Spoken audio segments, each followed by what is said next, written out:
चूल्हे में आग जलाने के बाद पतली सी धुआं उठते ही मुख्य निर्माण का काम शुरू हो जाता है। वह कुछ पेड़ों के तनों को खंभों के रूप में इस्तेमाल करता है। चूल्हे को केंद्र में रखकर चारों कोनों पर उन्हें जमा देता है। फिर ऊपर आड़े तिरछे लकड़ी लगाकर सभी खंभों को आपस में जोड़ देता है। इसी तरह तैयार हो जाता है एक अष्टकोणीय ढांचा।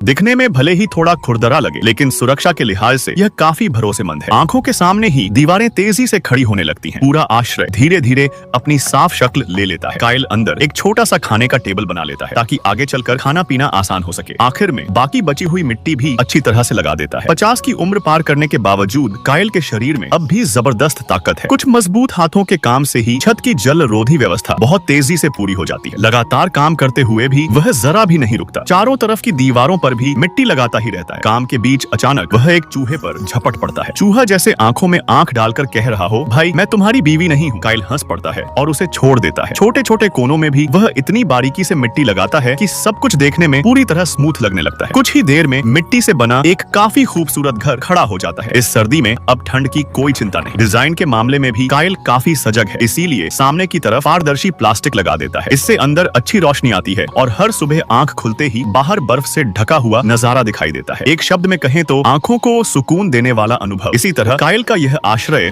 पूरी तरह तैयार हो जाता है। वह और उसका कुत्ता जंगल के बीच शांत और खुशहाल जिंदगी जीते रहते हैं।